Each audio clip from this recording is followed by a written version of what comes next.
Oh, we're back. We're back with episode. Is this episode 19, Lana? Episode 19. Oh my gosh, we're almost to episode 20, which means 20. we're almost to episode 21, which means we're almost legal. Wow. Well, when you put it that way, so we're like adults now. Because, when we started the podcast, people were like, you got to get like a year, like 52 episodes in before you can really get into your groove. And I feel like, we're getting there. We're getting into our groove. We were infants, and then toddlers, and then children, and then adolescents, and then preteens. Now we're in the throes of young adulthood. You're a school teacher, aren't you? I am. Did you see how I kind of used the stages of development there? But I feel like I was holding your hand the entire time. Like I could see myself growing. You were like the LA Kicks, with the blinking lights on your shoes and your kid, and then I was like a teenager and like wearing really baggy clothes, and then I was in high school and like prep, and then I was in college, and then you let me go. Yes. You left me into adulthood, and I just didn't know what to do with my life. Aww. So thanks a lot. So welcome to episode 19, guys. We've been here since May. We started in May, and we have been weekly ever since. Do we have a break? Will we ever take a break? We had a small break, like, of course we'll probably take a break here and there during the holidays, but for the most part, I think there was Comic-Con. Yeah. Comic-Con, we took a break because we were doing kind of like back-to-back type recording things. So, but besides that, remember, and this was fun when you guys were all over at my house and trying to get the audio together right before we were trying to walk out the door because it wasn't working in the file, and it was crazy. Talk about blast of the past right there. That was a stressful because we were like, we got to get to. Were we going to LA or were we going to San Diego? We were going to LA to meet everybody for breakfast. My family being everybody. Mm-hmm. Yeah, well, that entire day because we were in LA and then we were doing Universal that night. We met up with the crew. Yeah, we met with the Comic-Con crew. So it's like I'm like trying to get the episode out like before we go on the road. And then, like, as soon as we put it out, I have to get on my phone to make sure that it uploaded and to make ssure that Twitter got it and iTunes got it. And if it didn't happen, then it just wouldn't happen because there's no way we would have. It would have just been because to get the actual podcast up and running, I would have to have had a computer. Yeah, but it all worked out. It worked out, and every time this happens, we like learn a lesson. Like, okay, next time we should do this or do that or do it earlier. Or whatever. So, 19 episodes. I think I'm going to put in for some time off, like some PTO, Lana, sometime soon. I don't know when, but I feel like... Well, it's coming. Thanksgiving is coming. Christmas is coming. There are times I'm going to probably be gone. So yeah. And, we'll let you know. We'll give you guys fair warning, but it's like, we look forward to this. I'm sure you guys do too. So, yeah, I just thought about that because like a bunch of podcasts are starting back up. And I'm like, oh, yeah, they took, like, the summer off. They took, like, a month off. Right. But when you're new, you have to grind. You can't. That's true.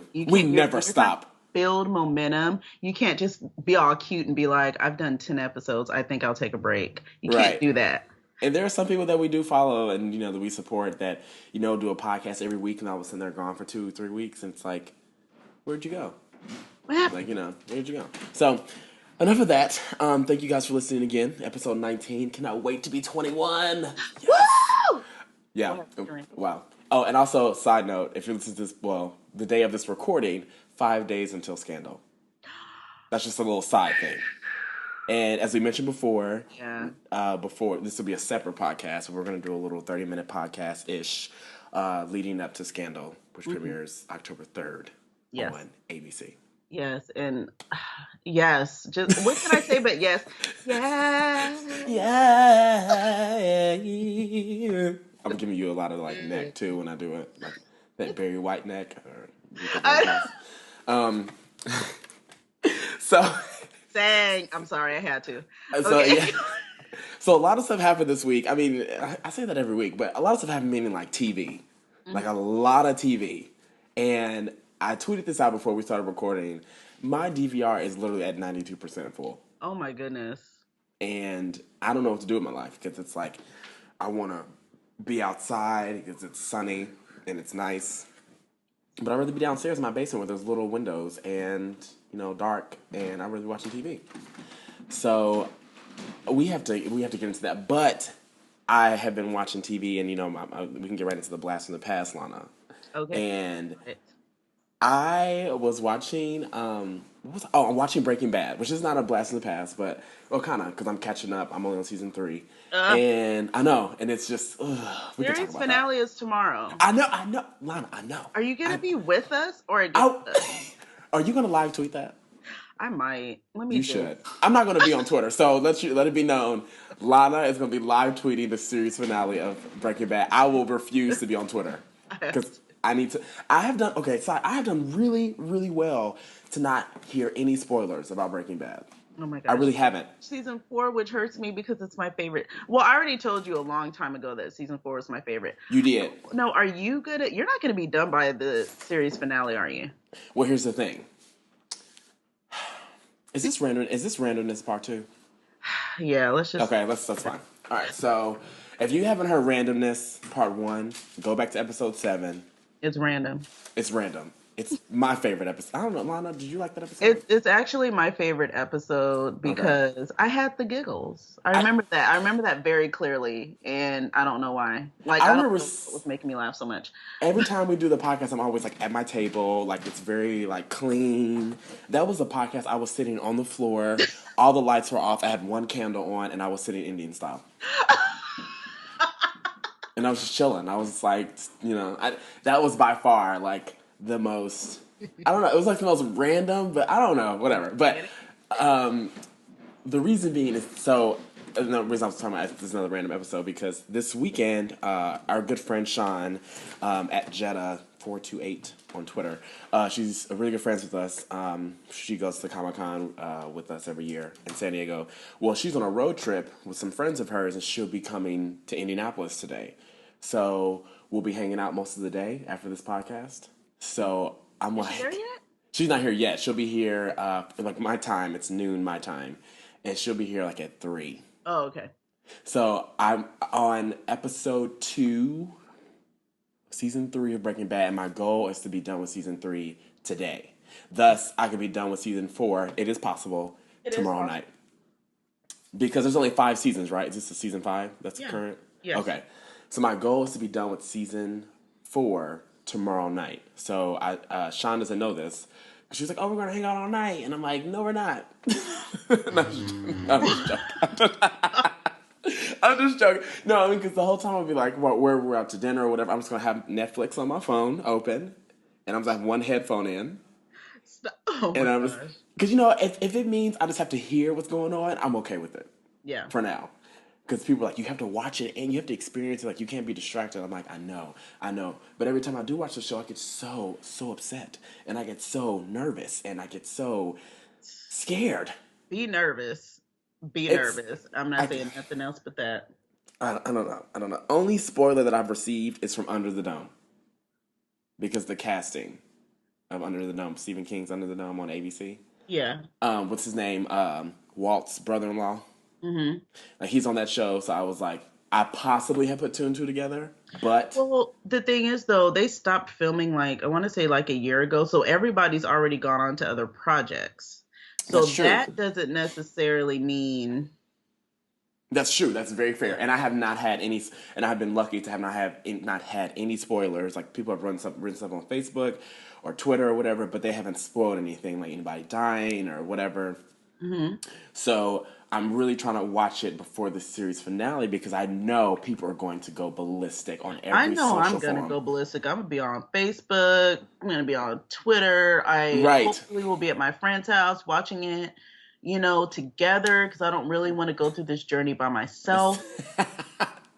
So yeah, that's what I'm on. But I was watching. This is the tie into the blast from the past because I was watching Breaking Bad yesterday. I was watching one episode yesterday, and then I got off of Netflix, but I kept it up on my PS3 and or exited the TV show. And I went downstairs to do some stuff, and I came up, and recommendations were up, and the first recommendation is my blast from the past.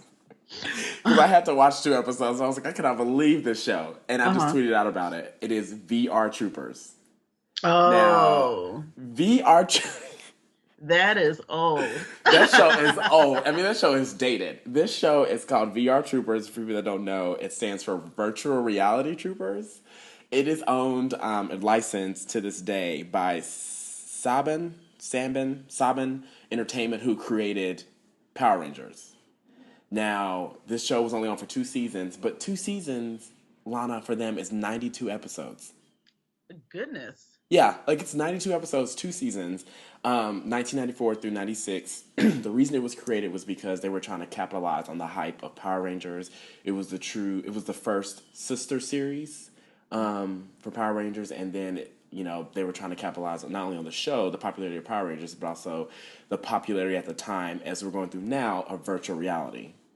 So it starred 3 people who sadly aren't like anybody, extremely popular, but Saban Entertainment is the name. It starred 3 people, and they were like, it looked like it took place like in New Mexico, like just the environment. And they had a mentor who his name was Professor Hart, and he was played by Julian Combs, who I feel like looks really familiar. I need to look him up, but he like played Zordon from Power Rangers. Uh-huh. He was like that position, but he was like a real person, but he was in virtual reality world. So you had the real world and you had the virtual reality world, and like they fought creatures from the VR world. But the intro was really cool because it was like when I was watching it, I had to play the intro a couple of times. It was like, "We are VR. We are." Oh my god.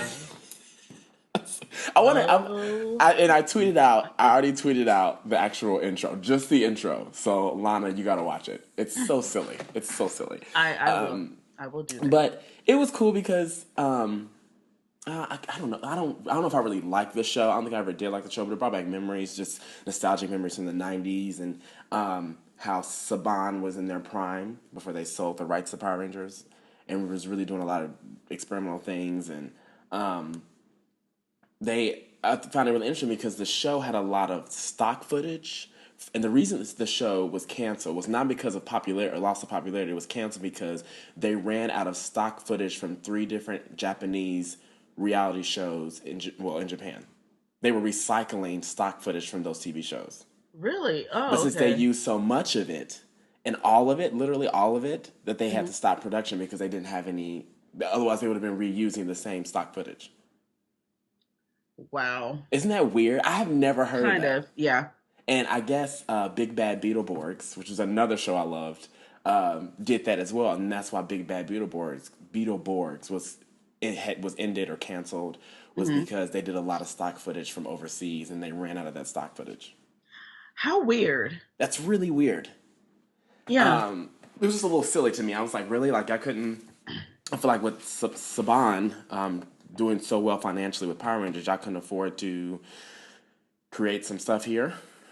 They could, but yeah, it's a little dramatic, but that's my blast from the past. So if anyone has Netflix, go out and type in VR Troopers, VR Space Troopers. We are VR. I'm sorry.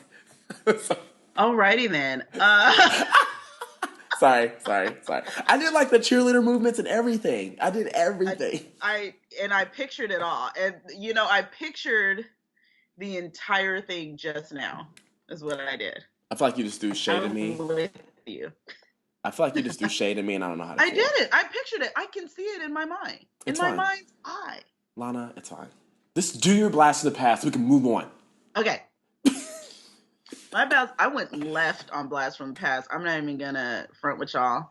But it was important to me, so I said I'm just gonna go on and do it. This is your blast of the past, so it is. Yeah. It is. So, but this is left from anything we've talked about. My blast from the past is actually a magazine. Okay. And my blast from the past is the Source magazine. And yes. right? When it was good. So, right. So that's why I said the past. Source is still around, but I'm saying the past, and I'll explain that in a minute. Just a little background for those of you who don't know. Source magazine was started in 1988, and it was started by Don Schechter and David Mays and 2 of their friends. And the magazine basically focused on hip hop, music, politics, and culture.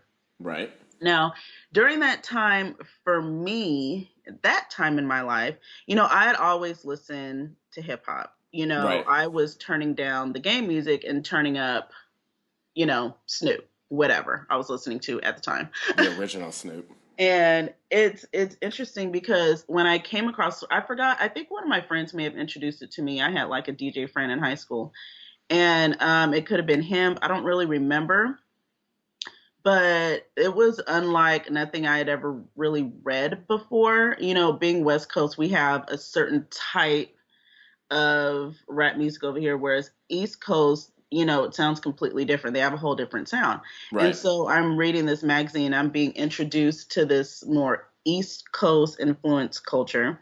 And, you know, one of my friends was like, "Hey, have you heard of Mobb Deep?" And I'm like, "No." Yep. And they're like, "Well, you got to listen to this. The source gave it 5 mics." And I was like, "For real?" And by this time, I knew what 5 mics meant. But I thought I all we needed. I thought all we needed was one mic. uh, oh, That's an inside. That's an good inside one, thing. good one, good one. See, yeah. I that's got a, that. that's an inside one. That's an inside joke. If you know what we're talking about, tweet us because that was an Yeah, inside. I got Okay. that. Okay. Okay. Yes.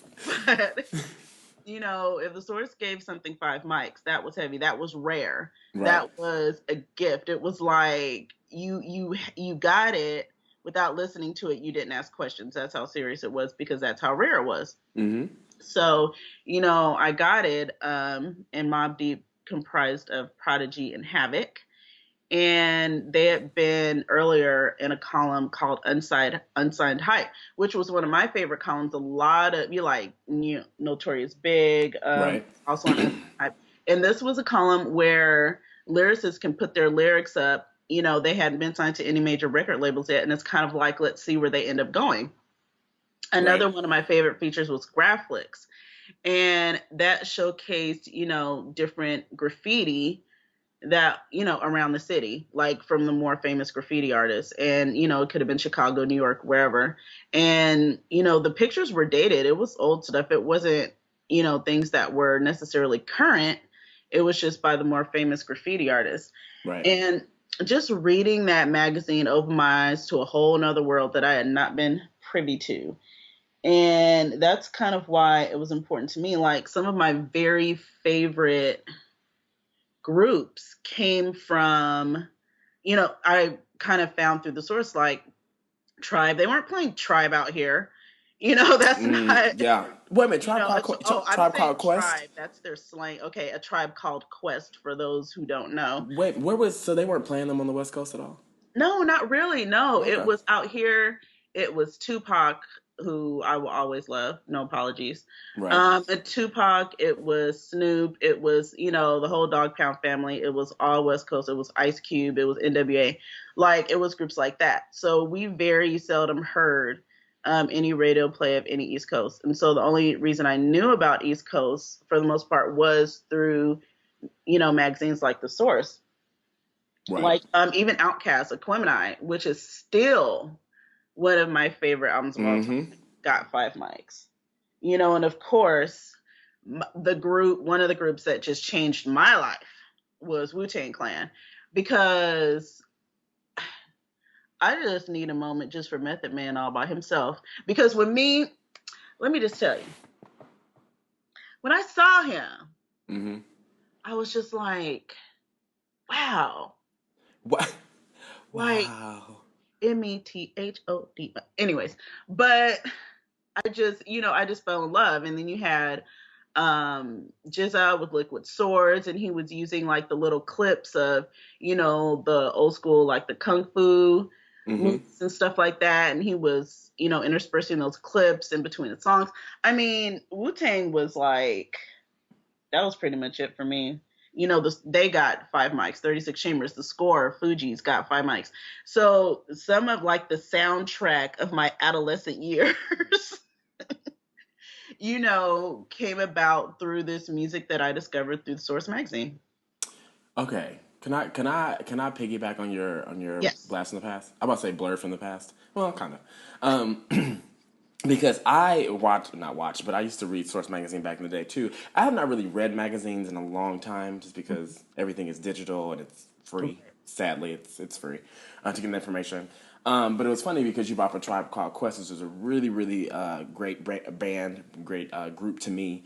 But one of my favorite musicians to come out of that group, and one of my favorite musicians of all time, is Q-Tip. Mm-hmm. And I remember when the Source magazine, this was actually last year, they had this kind of like, it wasn't a reboot, but it really got a lot of eyes and a lot of hands on their magazines because they did a top 50 lyricists of all time list, Mm-hmm. and they ranked my boy Q-Tip at number 20.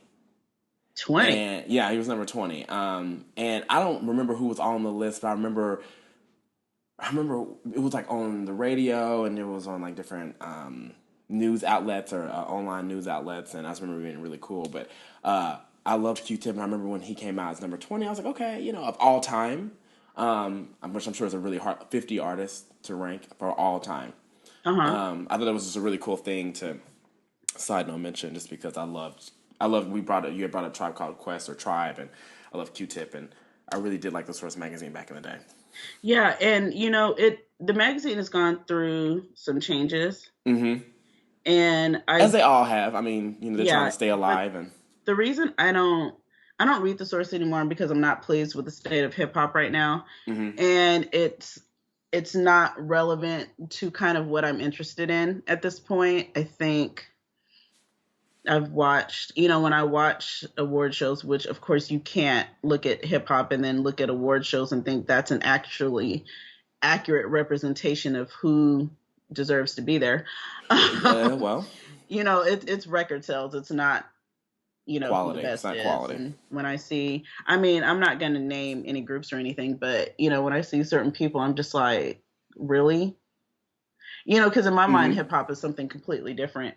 And I don't know, like there's still groups, more independent groups holding it down, like Little Brother, Foreign Exchange. Foreign exchange, Um, yes. Woo! the new one, Love and Flying Colors, just came out a couple of days ago. Get that if you haven't. For foreign Um, exchange, huh? from foreign exchange, Yeah, like two I'm days on it. ago. I I'm sorry. While you're downloaded it talking, like at midnight. I'm literally on iTunes right now. Keep Yeah. talking. And I'm in love with so I foreign love exchange. them, Justice League, MERS. There's like a lot of, underground groups that are really doing really big things. And I don't know. It makes me sad because I think so much music sucks. And that's just my opinion. I mean, they sell records so somebody likes them, but I just don't like it. Yeah. And I miss my mom deeps and, stuff like that. My EPMDs, Eric Sermon. Oh my gosh, I can't even tell you about the crush I had on that man. Lord. I just Let's talk about it. See, we could, and we need to start holding ourselves accountable, Lana, because we keep, like, I was just about to say something, I was like, but we need to hold ourselves accountable when we say this.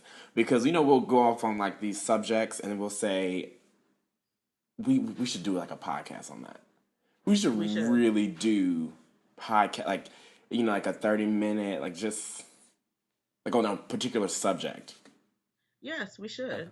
I think that this is like you're getting a taste of what Lana and I talk about offline. Oh yeah, no, we do. Well, let um, me tell you something. Let me jump in real quick yeah. because the number one lyricist of all time was considered is Rakim, according to the source. And Oh. that's to me that's fair. Nas is number two, Notorious B.I.G. is number three, Jay-Z is four, Tupac is five, Eminem is six, KRS-One is seven. I think that switched places with Eminem. But the Sorry. KRS-One is really really good. Yeah. He is really good. Big Daddy Kane is eight. Lauryn Hill is nine. Nice. All right, and then the list goes on. But Andre 3000 came in at 13. Ice Cube is 14. So this to me looks like a more well-rounded list. And Common is 22. Most Def is 23. Oh, Jadakiss. Oh Love, my gosh. love, love, love. Common. Ooh, Jada. So yeah, I mean, this isn't going by who sold the most records or and stuff like that. This is really Just has 32, who I just mentioned. Mm. But yeah, so I can get behind this list. Yeah, Pun G is 39 from Mobb Deep. That's cool. we're gonna have to get more into detail on this. Yeah, we're gonna have to do another special about that because that. So, anyways, not to get too far off, that's my blast from the past. You know, Hi. and it's just they were groundbreaking for me. Love, love, love it. And you guys are welcome because, like I tell people on Twitter, or like we tell people on Twitter all the time, blast and pass can be anything, and we'll keep saying this. Like it can be anything. It doesn't have to necessarily be contained to true nerdy like comics, TV shows, movies. It's a blast in the past. It's a nostalgic moment. Like what for you as a nerd, as a blerd, was nostalgic for you? And you can be a music nerd. Like there's Yeah. people like crate diggers who Yes. know, like, oh my gosh, it's amazing. Yeah, Like, so there'll be more to come, and we promise. And thank you. I'm glad that Lon, because Lon and I don't.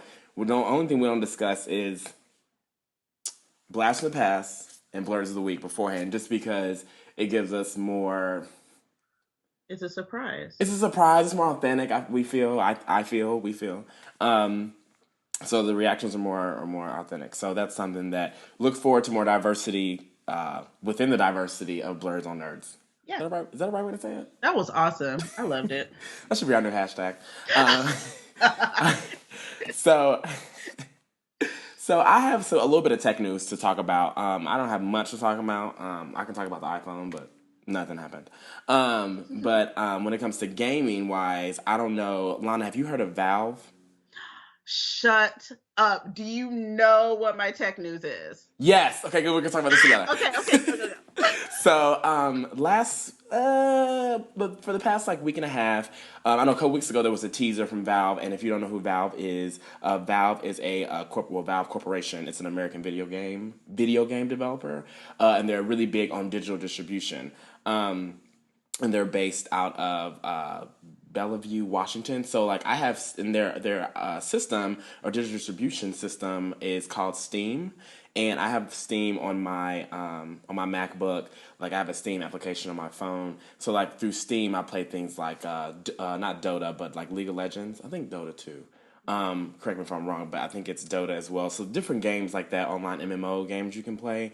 But they just officially put their feet into the like handheld system, not handheld, but like console system. Console So and what they're developing. It's gonna be right. interesting. I want to see how this turns out. Did they name? They announced their first Steam OS or operating system. I Hmm. don't know if they named anything. I'm assuming this is called Steam. Oh, it's called Steam OS. Yeah, just Steam OS, and I think doesn't it run on Linux? It does. It does. It Yeah. does run on Linux, and Cool. it's like for the living room. So it's supposed to be for the household. Um, they describe it as the third prong of Valve's all-out attack on living room gaming, and it's supposed to be like a really big deal. But they had multiple announcements. So they had the OS announcement, and they announced like the Steam machines, which is a Yes. hope to improve the living room gaming system. But the thing I'm interested in the announcement I thought was done very well, was done very low key because Steam is very indie. Like they're still.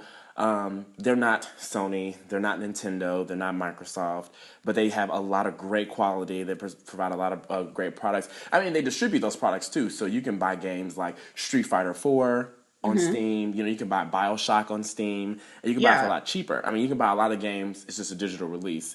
But the thing I'm excited about was that a lot of people were wondering what was their controller going to be like. They were like, "What's the controller going to look like?" Yeah. And this controller, to It looks pretty me, sick, right? it is the sick. Oh, I'm so glad Lana. See, this is the thing about authenticity because I didn't know how Lana felt about this.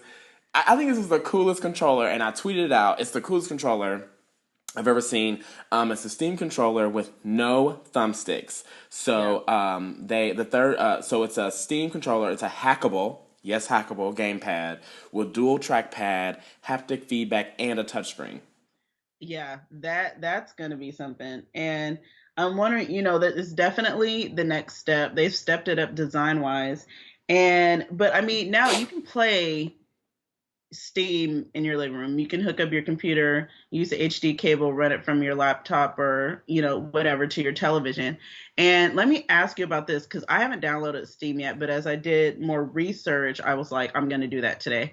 Yeah. Um, have you played it in the living room? Have you played it only on your laptop? Have you tried to hook it up to the television? Because supposedly you're supposed to be able to use like a Logitech wireless controller, or like I'm supposed to be able to use my Xbox 360 Mm-hmm. controller for Steam because it's called Big Picture. You know, that's like their whole thing to transfer, be able to have the living room experience with this, with I what's have already running. I have not. I've only played, and let's go step back a little bit. The reason I got Steam was because I downloaded League of Legends, Okay, and I'm not. This was months ago, and I played a little bit of it, and I really do enjoy it. I just genuinely do not have the time. Because basically, if I I had more get that. time, right? Exactly, and I mean, it just takes a lot of dedication. But anyway, I had to download Steam, and I'm looking at it's actually open right now on my MacBook, and it has to be open. I have to sign in. I have to log in to play the game. I've only played. I don't have. All I have is I have no peripherals on my MacBook, so I use like short keys and my trackpad or Magic Pad, whatever Mac or Apple calls it, to maneuver throughout the game. So I have not used any controllers with it, but I have seen. I have watched. I'm a big fighting game person, so I have Mhm. seen people do. I've seen Street Fighter 4 tournaments on Steam, Uh-huh. and they use Xbox 3. I have not seen any other controllers. They either use an Xbox 360 controller or they use a fight stick, Okay. and it seems pretty well. Like I haven't seen anyone complain about it. I mean, it's the same thing as just a port, but it's not like a since Microsoft is based on um, it's computer based. I mean, everything about them, and they have a foundation of computers. I feel like the Xbox 360 controller would be the best fit versus a Sony or PlayStation 3 controller because Sony isn't like computers aren't their first thing versus Microsoft. That's like they know about computers and they know about integration. So I think you would have no problem because you have a 360 Lana, so I don't think you would have any Yeah. problem like getting the connector to connect to your PC or connect to your TV for this Yeah, operating system. I'm definitely gonna check that out and try to do that because um I was on this and I didn't even really know about Steam. I knew about PC gaming, Hmm. but I was on this Facebook page called Game Church and I was like, what are Steam keys? Like, and so I'm like, everybody, they were like handing out, oh, I have Steam keys for this. I have Steam keys for that. I'm Yep. like, what is that? Because I've never been into PC gaming like at all. Like never. It's always been very console based. Right. And so then I was like, I need to do the research. I need to find out what is this. And here I am, freaking 40 million people late to the party Well, better late than I mean, because but I know, right? They have like about 40 million years. They've got like 2,000 games, that you can access. And I'm like, oh goodness, I need to get on the Steam bandwagon. Lana, the thing is, what a lot of people don't know, a lot of consumers don't know, is that most consoles are trying to mimic what a PC does. So you're not late to the game. I feel like you're on time because Steam is really rolling out and they're really truly jumping into the competitive world of consoles. And even though they may be indie or indie-ish, they're really stepping up their game to meet the demands of what consumers like you and I are expecting. Because even though they're digitally distributing all these games, they're not making them. But even with this OS system, they announced during their presentation that there will be next year they will have quote unquote hundreds of games, including AAA titles like from publishers like EA, Activision, Square Enix, Ubisoft. So you'll be able to play things like Assassin's Creed, Lana. That's your thing. You love Hmm. Assassin's Creed, so you'll be able to play games like that on your PC, or I'm sorry, on PC on Steam OS. You'll be able to play Bioshock. You'll be able to play fighting games. Madden. I mean, all these different games. Call of Duty. You can play all these different games. Okay, So they're so really they're direct rivals cool. All right. So I can't wait to get into that today. because they said it's. I think they said it's free, didn't they? Yeah, it's free. It's free to sign up. I mean, and they do have free games available. And I would also like to go on and play some indie games too. Mm-hmm. So, I want to kind of expand and broaden because I remember, last week I was talking about I wasn't happy with the game selection Right. that PS4 was coming out with, and I'm still not happy. And Exactly. I've been trying to be happy, but I can't. And Wait a minute. Can you repeat that entire statement? Because that was kind of I that was said, kind of passionate. I was like, I have been trying to be happy, but I can't because I'm looking at the games and I'm looking at what's coming out, and it's Right. like, am I going to spend, $400 on this system and I don't have anything to I play? mean, but that's completely valid, and that kind of irks me because I feel like I know, and maybe this is not a tangent, but I think let's say me and you were developers of a really big console coming out. I guess you really can't tell third party developers what you're doing. but they do tell like the really big partners like Ubisoft. Like Ubisoft developed Watch Dogs for the next gen console. They developed it for the next gen console first, and then PS3 and Xbox 360 second. So Ubisoft had already been working with Sony behind the scenes, Hmm. versus like other third parties, didn't have access to the system or to the hardware of the PS4 to really utilize to really test it so they can have games ready. So that's what kind of irks me. My thing is, I don't like how at E3 you promote these games like The Order 1886 that has gorgeous graphics and gorgeous story and gorgeous concept, but then you tell me it won't come out for literally 18 months. See, yeah, exactly. You Or a year know, after after the system comes out, I have to wait a full year.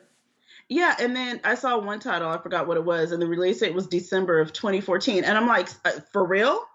Like, how can you? Don't even tell me the game exists until maybe I would say a rule of thumb: don't tell a consumer that a game exists until like a year before. Exactly. And honestly, why wouldn't you be able to launch with like 15, 20 titles day of? Have some, like, that's what I don't understand. Because And like I said, I'm not buying an Xbox One because I have a 360 and I'm fine with it. But I had already seen a few Xbox One games that'll be available on launch day that I want, that is also on Sony, but then there's a couple that aren't on the PlayStation that Xbox have. And I'm like, I need a little bit more variety. I need something more than sport. I need something more than first person shooters. right, And, they have that one game, Sons of something. um, You know which one. I'm about to say Sons of Anarchy, but that's not it. I thought Sons of Anarchy, but we know some Watch Dogs. Well, yeah, Watch Dogs, yeah, They have that coming out. But I need more. I need more. I haven't canceled. I probably won't end up canceling it, but right.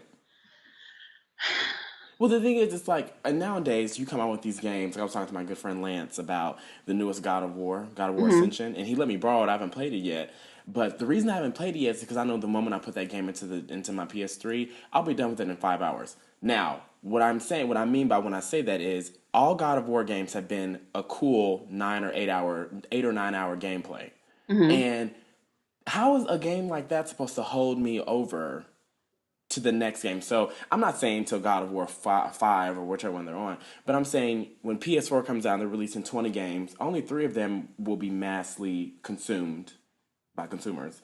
And hmm the other ones are kind of just like, BS games that, kids will want, or kids that don't know any better will want, or they're trying to help out these smaller companies. And those 3 games are supposed to hold me over for, a year or 7 months or 8 months. But even it goes back to GTA 5. I bought GTA 5 and then I remembered I can't play this on my PS4. Yeah. I can't. I just spent $60 on this game. Albeit I love the game, but I can't play this game in 3 months See, and that or two exactly. months now. Whatever. Yeah, 2 months now. Oh my god, 2 months. It's 2 months. My PS4 is gonna be with me in 2 months. My baby. My baby. So I know we rant about this every week, but I'm sorry. Lana and I are getting more and more because I'm even getting more and more tempted to put down a deposit for Xbox One Mm. because I'm rearranging my household and I have no TV in my living room or family room, and I want to put a TV in there. So hmm I'm thinking, why not put the TV in there? Bring all my so basically disassemble the TV downstairs, bring it upstairs, bring all the stereo system, the entertainment system upstairs, and then hmm use my Xbox One as that overlay Hmm. for my cable or whatever, and then leave my PS4 in my room. You could do that. Yeah, or PS3 in my room. I mean, because I don't know. I see what Xbox is doing, and I'm starting to appreciate it. No, I do not excuse them for what they did months ago, but I'm starting to appreciate the path that they're going down, Yeah. because they are not. They have yet, at least in my point of view, listeners, correct me if I'm wrong, but I have yet to hear anything about Xbox targeting gamers, like commercials and media. No. I've only seen stuff targeting the living room, meaning not even like family, but like sports and Skype and cable, like all this stuff. These partnerships they have with Comcast or whoever, Time Warner and NFL and Skype, and that's cool. But I'm a gamer first. Like I'm a gamer first. Right. So So it's like, don't leave out your core audience. And speaking of Xbox, Last week I talked about backwards compatibility in my Dark Alliance, my Baldur's Gate Dark Alliance Part Mm-hmm. 2 being backwards compatible. So I did try it. And apparently I have to buy an Xbox hard drive to plug in to be able to play that game. Wait a minute. What does that mean? Exactly. So you gotta buy you gotta buy a second hard drive. I have to buy and I don't understand that and I think it's dumb and weird. And yeah, apparently and the hard drive is like $200. No, we're good. Yeah, and it's just like and it makes me sad. I'm like, you suck. How, Thank well, you. what Thank question? you. How big does the hard drive have to be? I don't see, and that's the thing. I don't know. I don't know how compatible it is with just a regular hard drive, but if you Mm-hmm. just pull the Microsoft Xbox hard drive, that it's not big, but it's like $200. And I'm like, why would I? And I guess I don't know. I guess you just plug it in or something. It's really dumb. I'm just like, We're gonna tweet that out because I want to know exactly what you got to do. And the reason I'm asking how big does that have to be is because Microsoft just tweeted and we retweeted them yesterday. Why do we follow Xbox anyway? But anyway, yeah. they tweeted that there's a sale going on because they're trying to get rid of all those Xboxes. They are trying to get rid of those Xboxes, and they have a sale going on for $199. You get the Xbox 360 Elite, which is 4 gigs. I don't understand what I'm supposed to do with 4 gigs, but anyway, but it's $200, but you get a $50 gift card, Visa gift card. Oh, So basically, it's $150 because oh, you get that gift card immediately. I think is it immediate? I don't want to say immediately, because they may do that, mail it to you in 6 to 8 weeks or whatever. But when you buy it, whether it's at Amazon, Best Buy, Target, it's a nationwide, it's a commercial wide sale. So you get it for $200 and you get a $50 Visa gift card. So I was okay. like, maybe if you want to go down that route, and you could get it, but it's 4 gigs. I don't know how much memory you need. See, and that's the thing because I have the memory. I mean, I don't have a lot of stuff in the cloud. I don't have all that. So that's why I'm like, what exactly do I need? I don't have, there shouldn't really be anything there. Yeah, I don't know. I don't know. This stuff is weird because I feel like you go out another rant by Matthew. I feel like you Right. go out and you buy all these products and then none of them speak to each other. Yeah, And it's like, okay, cloud service is really big as of a couple years ago, exactly. and now it's like, but nothing speaks to each other. I can't transfer from cloud to cloud, or I can't, I don't know. I'm not. We are not experts, high enough experts in this realm to really. I mean, we're still going to give an opinion, but to really know all the facts. I mean, um, but it's just a little silly to me that We're you have to get a Xbox hard drive. and we're brilliant in our own right. We don't You're have right, to know everything about everything, but we definitely try to bring you a different perspective. and we don't apologize for anything. Nothing. Wow, All right. wow. People demand emotion from us, and I feel like we just gave that to them for the past 18 episodes. It's and we try because it's for the people. And sorry, no one really has demanded emotion from us because I I know. will gladly talk monotone for the rest of this podcast. Huh, I'm always monotone. It bothers So I me. don't know what to do with. Isn't it hard to talk monotone? You just so I just went to the Let movies me try to and talk like this. I'm gonna. elevated speech. So next, I would really like to discuss the 3D covers for DC. Get away from me. Is that what you want to talk about for real? I d- I mean, that's fine, but I was since you were in that voice, I didn't know. Look, is it for real? Is it what is it? I mean, because we could talk about it. I just want to touch on it really, really fast. Yeah. Something that I overheard my comment guy saying. Um, they had these villains covers come out, and it was about four covers. I believe it was about four covers Mm-hmm. per title. I only saw one for Wonder Woman, so I'm not sure if it was exactly four per title, but for the most part, it was four covers per title, and it featured, main villains for each character. So, oh my gosh. Number one, the whole villains thing and the whole title thing was so confusing. Like, Can you okay? Honestly, can you explain that? Because I know you so, haven't okay. really get into it, but it's hard. Because if I went to a comic book shop, I know that my comic book guy could direct me on where to go. But if you go on somewhere like Comicsology, Yeah. you're lost. Yeah. Exactly. So really, you're just going to have to put in the title, or you do what was released this week Mm-hmm. by DC, and it's all going to come up. So, I got all four Batman covers, 23.1, 23.2, 3, and 4. So there was 4.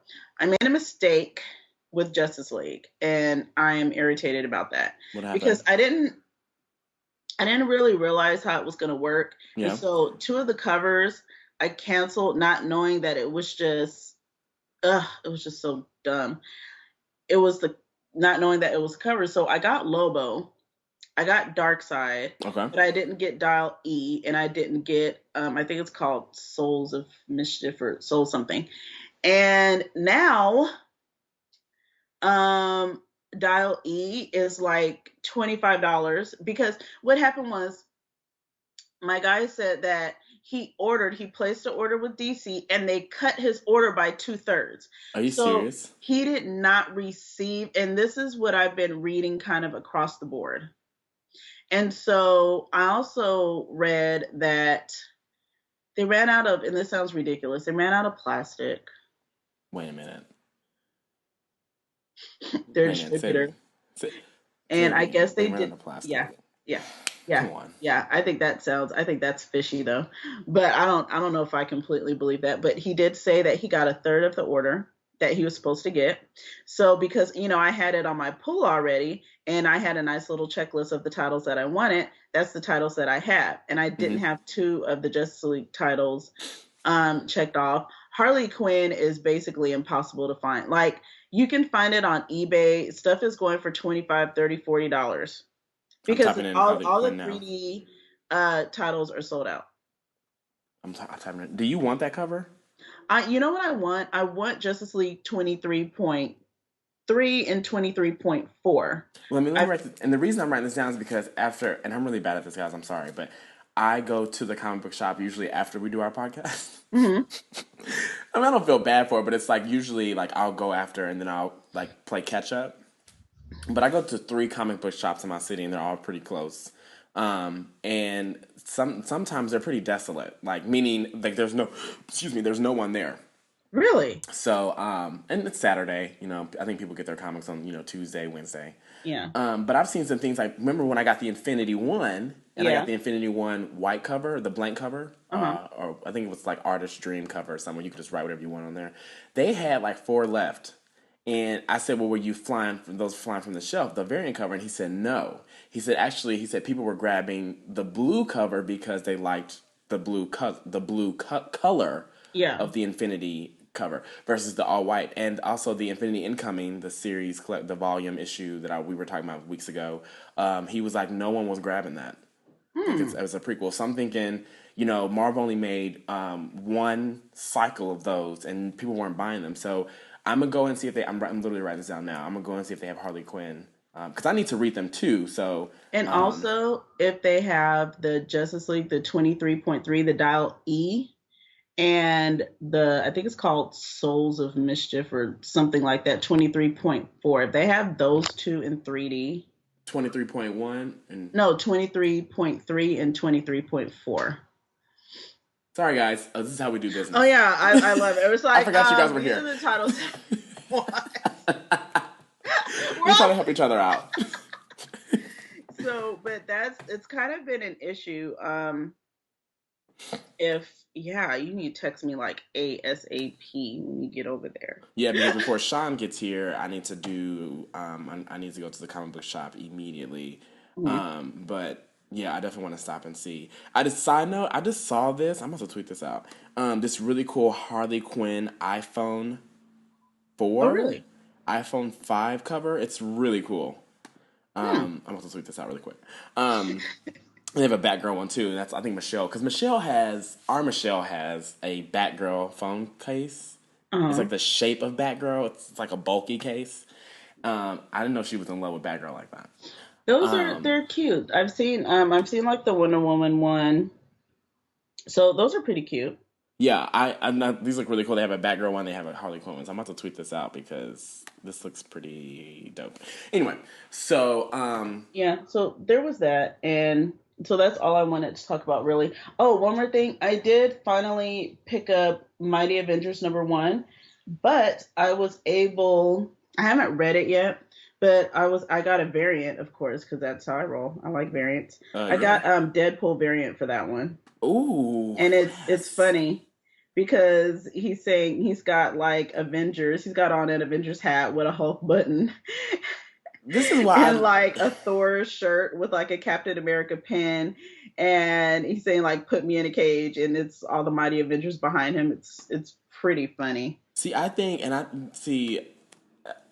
This is why I love Deadpool because you can't take him serious. He's like the one Marvel character that you can't take seriously, Yeah. even though he's like an anti-hero, whatever. It's like you can't take him seriously at all. It's just funny. Yeah. And I got the cute Mighty Avengers lithograph when I picked this up, and it has them all, and they're all like kids, and it's super super cute. So, Well, I want to talk about two things uh-huh. and two shows. I want to talk Yes. about because we could talk about 50,000 shows, but I want to. On my side, I want to stick to two: Do it. Agents of Shield Let's talk about it. and Fangasm. Ah, okay. And I want the feedback because let's start with Agents of Shield. One, thank you everyone that live tweeted with us. We just decided to do that day. Lana had a brilliant idea to live tweet the episode. The really big advantage for us is that since I'm on East Coast time and she's on West Coast time, I live tweeted during the East Coast premiere, and then you, Lana, tweeted Yes. during the West West Coast premiere. Coast. So we Uh-huh. got a lot of great feedback. And it was just really fun. It was really fun to talk to J. August Richards, who plays the heroine on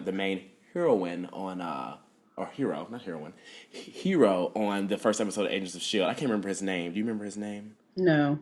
Um, when you said no, Michael Peterson is his name. Uh-huh. Um, no, Yeah. and so I was giving him shout outs during live tweet, and he was actually responding, and he's a really cool guy. We were tweeting back and forth with Clark Gregg, who plays Agent Coulson, and Ming Na, who is on the show as well. And it was really cool. It was just a really cool experience. So thank you so much for that. But I want to get to the meat and potatoes of the show because I Okay. was reading a lot of everything I read was very positive, but also there were a lot of questions because, as you know, this is a Joss Whedon production. It's he executively produced the first episode, and he also wrote the episode too. I think he directed it too. I could be wrong. Hmm. But the thing is, it's Joss Whedon. He's only doing like a few episodes. And a lot of people are concerned that, is the show going to lose that JW finesse? Like all that comedy relief in the first episode that we loved in Avengers. Yes. A lot of people are concerned that that's going to fall off as, as his hands become more loose off that show. Hmm. What did you think about it? Did you like the show, Lana? How did you feel about it? I liked it. I did. It had a lot of action. You could tell they spent a lot of money. They were A lot throwing of money at money, this. They were weren't they? throwing it.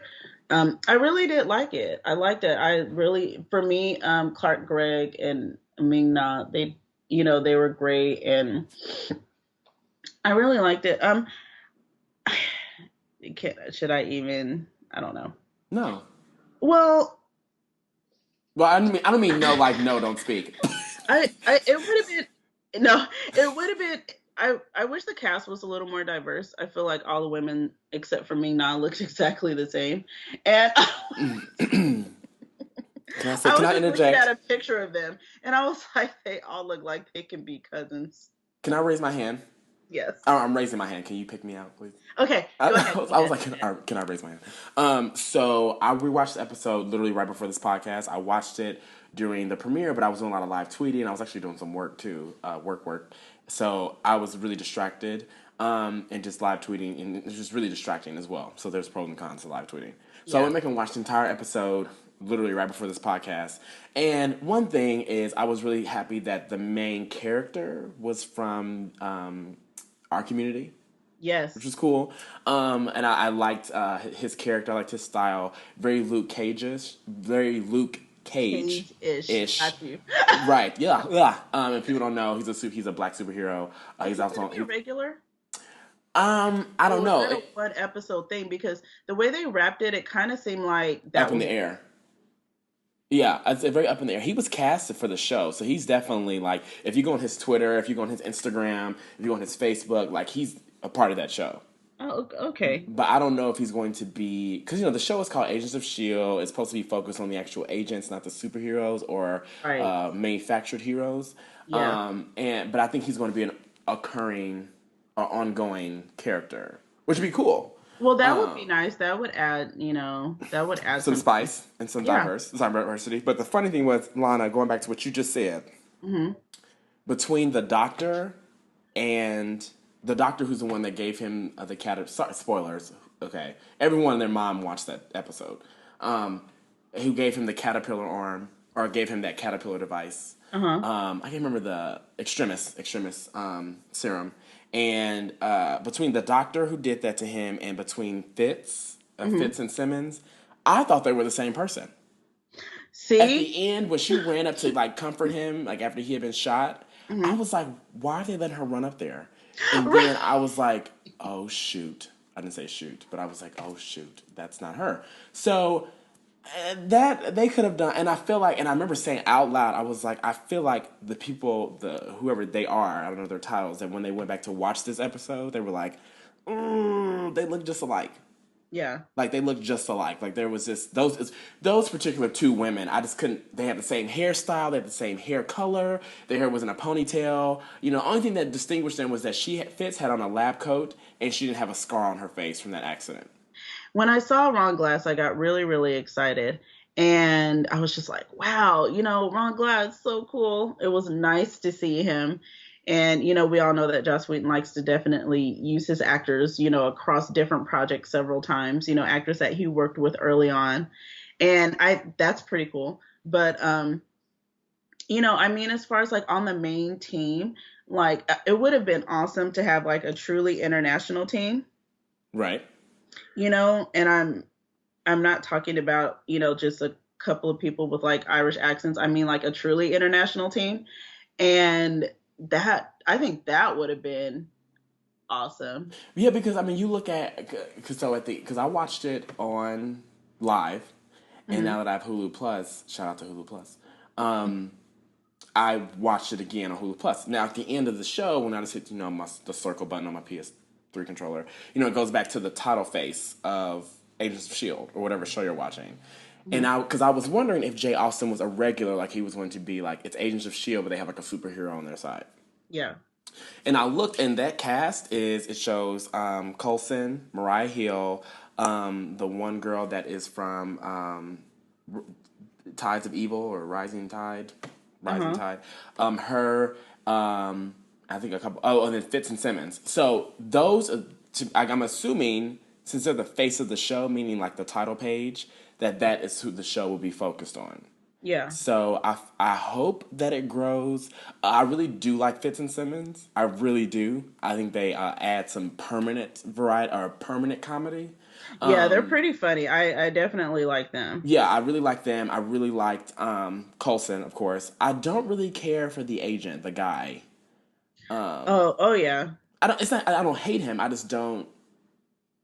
I mean, I don't know. Yeah. He doesn't add anything there to me. I mean, is he supposed to be like the handsome muscle? Is that what he's supposed to be? The strength of the team, I guess. I feel like And the I strength is in Mariah Hill and Coulson. Yeah, and I think we're just gonna have to wait kind of to see how they develop his character, but I kind of get what you're saying. And I don't know. I hope they don't have any type of romantic stuff happening early on in the series. I would much rather see them, just kind of develop as a team Mm-hmm. without that very early on. Right.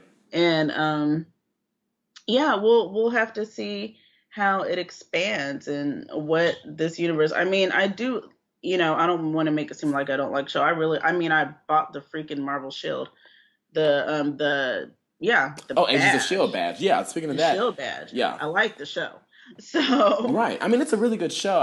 It's a pilot. You have to take it for what it is. I know we do, but everyone's talking about it. Why can't we talk about it?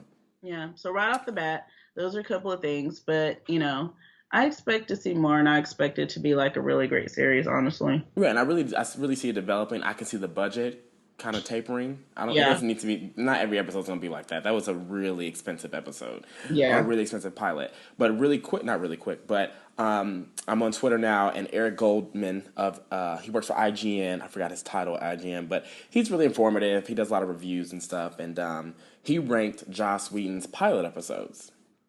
Hmm. And his top five from 5 to 1 are Buffy at number 5, Dollhouse at number 4, Angel at number 3, Agents of S.H.I.E.L.D. at number 2, and Firefly at number 1. Have you seen all these shows? I have seen Firefly, and I didn't watch Buffy. I didn't watch Angel. I didn't watch. You're a weirdo. Yeah, I Um, know, right? well, I Completely. can't remember the. See, the thing is, I don't know. I can't fully agree with him because, and when he says Firefly, he's talking about the Serenity pilot, the actual show episode Serenity, the true pilot. And I don't. No, no, I I would disagree. see. I would think Angel was number 5 because I've seen all these shows and I watched all of Buffy, majority of Angel, and I saw all of Dollhouse. It was only 2 seasons. Um, but I would say Angel at number 5, Dollhouse at number 4, still, so she would stay at number 4. Buffy at number 3. Oh, I don't know. I don't know. See, Because if you go back to the Serenity episode, because he's talking about the Serenity episode, the that was true, my favorite. yeah, that's the true pilot. Yeah. If that was the case, I don't know. If that was the case, I'm gonna say the Shield is probably gonna come a little bit before, just slightly edge out the Serenity episode. I Right. mean, I love Firefly to death, but that was not my favorite. Like, it wasn't. Mm-hmm. I didn't really start loving Firefly until after the pilot episode. So, I mean, I was just like, it's long. Like, what are they doing? Why? But, it is what it is. All pilots are so, you have to have the introductory You period. put it, but you put also put in your most effort in the pilot because the pilot is really what draws people, Yeah. just like Sleepy Hollow. Speaking of Sleepy Hollow, I know. speaking of Sleepy Hollow, Yes. um, so it was okay. Mm-hmm.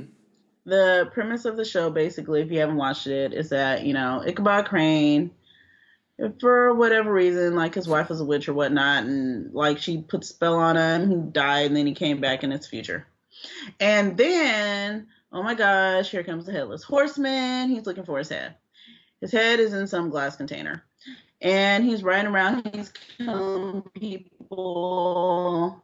Lo and behold, oh my gosh, comes out. He's one of the 4 horsemen of the apocalypse, as in described in Revelation of the Bible.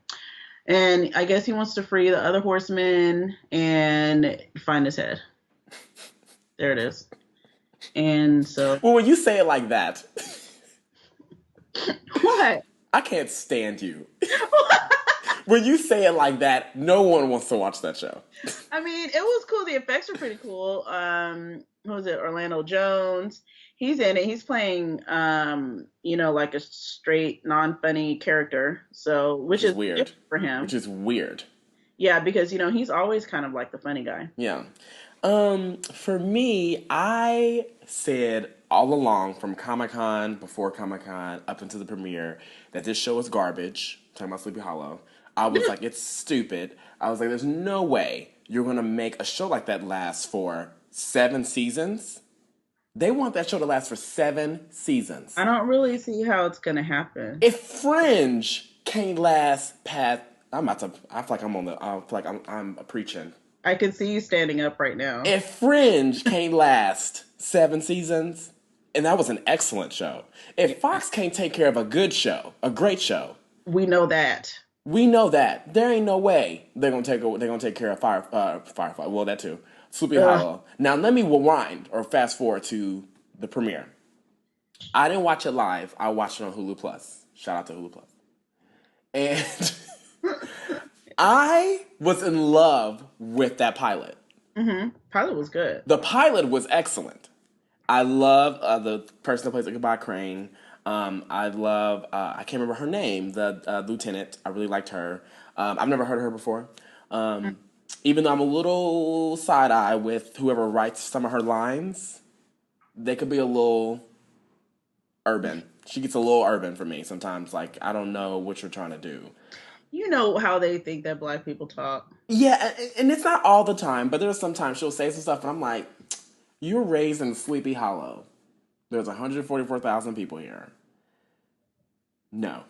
So the pilot was excellent. I did, and this is where Lana and I were talking before the podcast, and we both had to laugh because we both stopped watching, maybe for two different reasons, but we both stopped watching episode 2 at about the halfway point. Yeah. Like, the reason I stopped watching was because this is exactly what happened. I watched the pilot, was in love with it. I'm telling people, I'm like, you gotta watch Sleepy Hollow. At least watch, and I kept saying, at least watch the pilot, because the pilot doesn't really tell you anything. Yeah. But I was like, at least watch the pilot. You know, it's an excellent episode. Da, da, da. And everyone, a lot of people, I shouldn't say everyone, but a lot of people I talked to agreed. Now, when I watched the second episode, this is what happened. I'm watching. I get on Twitter. I do all these things, which is natural. Doesn't mean I don't like the show. But at about the halfway point, I just remember looking and being like, I'm going to watch something else. And I just turned it off and watched something else. I watched Breaking Bad, actually. And so it wasn't like the show was bad. It just didn't have the second episode. And this could just be because it's the second episode. I don't know. But it just didn't have what the pilot had. And to really expand on that, when it's the fall and you are nerd blerds like us, you have to grab our attention immediately because there are so many shows on TV. My DVR is literally at 92%. There are too many shows that I have to watch, which I hate saying that because it shouldn't be work. But a lot of shows that I want to watch and I want to catch up on, and I don't have time to watch an episode of a show that is just not good. Yeah, and you know what? Part of me almost wants to give another episode a try. Yeah, why not? I mean, so I might watch another episode. but here's the thing though, and the reason I'm trying to is because like Falling Skies on Yes. TNT. I watched the entire first season of that show, got extremely disappointed, and was like, I'm never watching this crap again. I did the same thing for Lost too, and here's what happened. I watched the first season of Lost, thought it was garbage. 5 seasons later, it's the best show ever created. Right. You need to watch that show. You need to go back and watch Lost. I hear that all the time. And what am I going to do when I finish catching up on Breaking Bad? The next show in my mental queue is Lost. Even though I know everything that's happened, I'm just going to watch the show because everyone's like, you got to watch the show. Falling Skies. Season 1 was garbage. You got to watch season 2 and season 3. What? I jumped in at season 3 and I was like, I watched half of season 1, episode of season 2. I jumped in at season 3. I'm like, they've hit their stride. It's really Are you serious? good. Lana! Why did you I tell don't feel me? the need to go back and I'm not going to go back and rewatch anything. I feel like I'm fully cognizant of what's going on. Forget it. Because I've already watched season 1, so I'm not going to watch season 2. I'm just going to watch season 3. Just jump to 3. I'm gonna watch it, and I also have Grimm. I have Grimm season 1 on Blu-ray, and I have yet to watch it because I really want to watch that show, and I've yet to watch it. Yeah, I started watching Grimm and it was good, and then I said, I don't know what it is with me. Like I'm watching these shows and I like them, and then I just don't watch it anymore. I just stopped watching. It's like even like Mad Men. Like I'm obsessed with Mad Men. Last season, I was watching all of it. Literally the last 3 episodes, I just didn't watch them. And then I tried to go back on demand and watch them, and they only have the first 3 episodes in the season finale. And I was like, well, whatever. And I mean, I wasn't even upset about it. I was like, oh, whatever. Like I'll watch them. I'm sure AMC will do some type of marathon as they usually do for Walking Dead and Breaking Bad. Not Breaking Bad, but Mad Men on that too. I guess Breaking Bad. But I'm like, I just being an adult nerd is the hardest thing on this planet. Because you are attracted to so many things, but you have so little time. All right. So we've done a lot. This has been a very meaty episode. It's meaty, like and I'm really hungry. So we want to eat. So let's yeah. Okay. So we're gonna jump right into Blerds of the week. I keep wanting to say Blerds of the weeks. That's why I repeat it because I feel like I'm saying it wrong. Blerds of the weeks. So I want to go first because I'm nervous that Lana has the same blurred I do. Go ahead. Ugh, I hate you. Go No, ahead. no, Go. go, no. You go first. No, you go first. You go No, first. I You go want you to first. go first. Do it. Darn it. I mean, it's possible. It's possible, but it may not be. Um, I'm scared. So my my blur of the week is a new person. Okay, mine's not new. Okay, good. Okay, good. So my in person is J. August Richards, Okay. who plays Michael Peterson, Agents of Shield.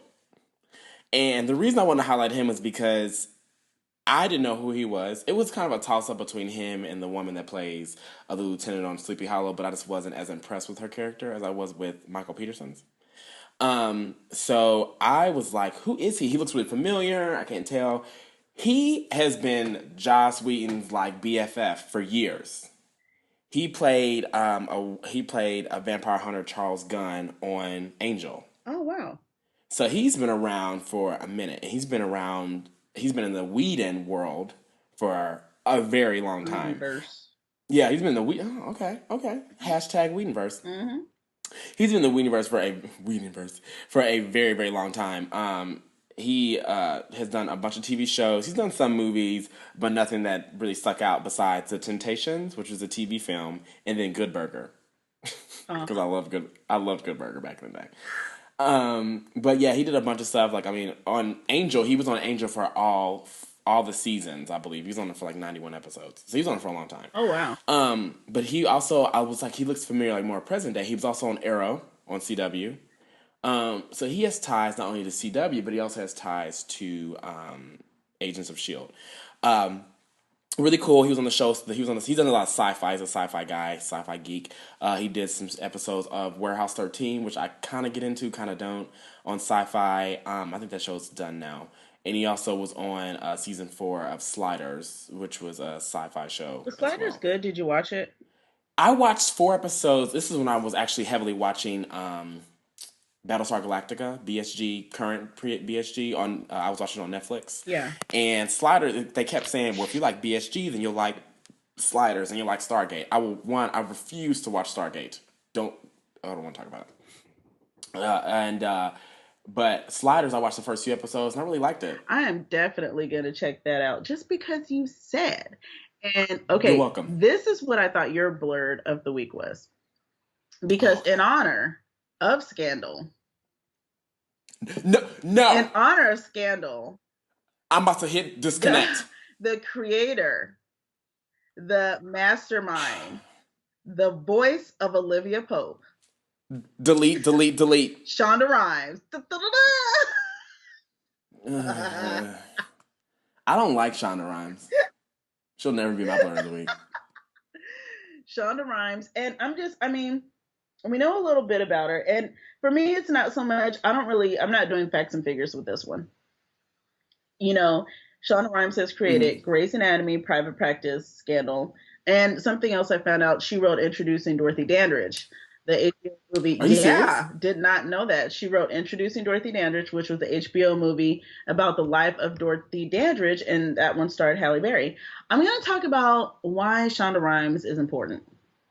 Shonda Rhimes is important Mm-hmm. because through sheer determination, talent, and hard work, she has made herself like one of the most, if not the most powerful one. Well, okay, Oprah's still the most powerful woman in television, but she's Time like writer, right there. show writer.